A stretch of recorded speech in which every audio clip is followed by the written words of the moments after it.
Jae Kim grew up in Seoul, Korea, a big city that helped inspire her career in architecture and design. Dorian Bybee grew up in the Midwest. Equally inspired by his surroundings, he pursued a similar path. Together, they formed the design firm HaptiK to bring all of their inspirations to life. We've worked in just about every kind of team environment you can imagine. So by the time we started working together on our own work, we had kind of seen the gamut of different opportunities and ways you can work. And we actually don't focus on one way. We kind of are reactive. We have to deal with what the project presents us, and then we just kind of make our best, do the best we can with what we're presented. Yeah, as I trained as architect, we always educated to be team collaborators. We are kind of accustomed to share the thoughts and brainstorm together and revise together. So we are, I think it's a great team. You know, there are some things that I could not do as much as you could do, so we kind of balance our work together.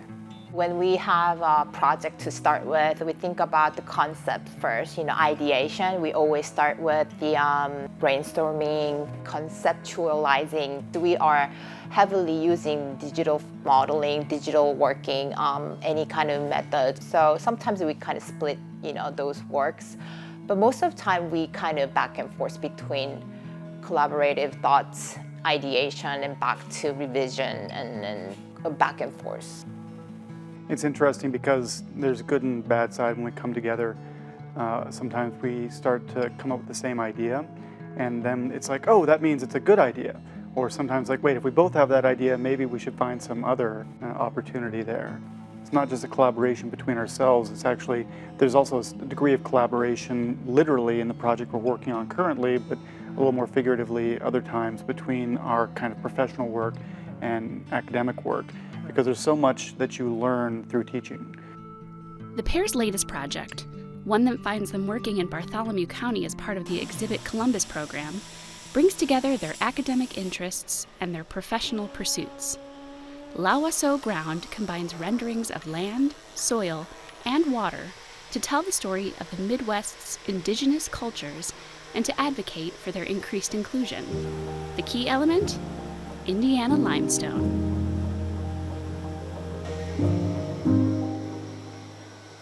So we have been calling it Lawaso Ground, which is the communal ground for those three elements, which is connected to those material cultures. Again, land, we're calling it through this land of limestone, or the limestone deposit that is embedded into the land. People were started excavating to really bring the nation, whole nation of America for 200 years. They utilized the material. More than 80% of limestone production of this small narrow band of stone deposit had been used a lot for building the nation.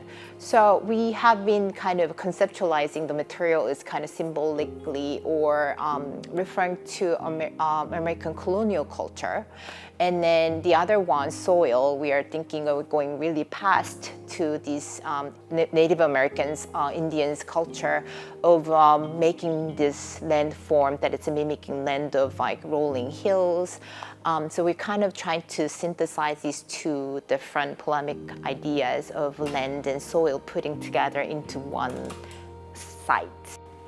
Those three elements are separate, but they're all very related. There's a system involved, and one can become the other, or at least there's a very intimate kind of relationship between them. In that same sense, as we looked at the cultures and the histories involved, we found a way that hopefully we can express the relationships between things, allowing them to be unique and separate, but not having to be separated.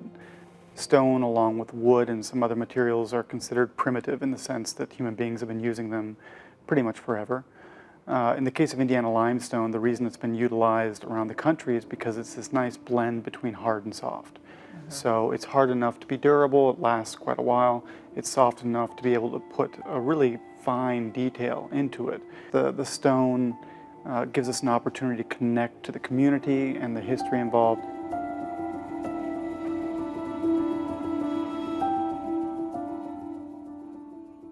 For this duo, connection is key. Jae and Dorian have worked all over the world, from Beijing to New York.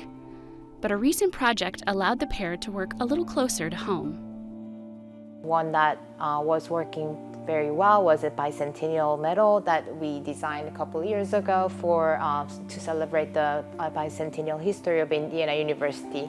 For that project, it was a different process because it was a metal, and then it's a metal, As an architect, we really understand things more spatially, and then looking at the maps and location, kind of showing the physical connectivity of all those IU-related campuses, including medical and academic campuses in Indiana.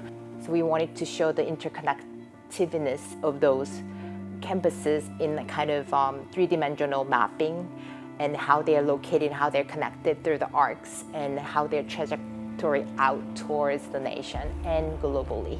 The future for Jay and Dorian lies at the intersection between cutting-edge digital fabrication and classic materials, like Indiana limestone. There, they hope to find a middle ground between design and culture and bring a global focus to local work. As we move forward, we're really interested in occupying that space between these different kinds of elements and finding those kinds of potentials that exist where, to a certain extent, people have gravitated to one end or the other. We're kind of we're exploring the new middles, the old middles, Yes. The in-between spaces.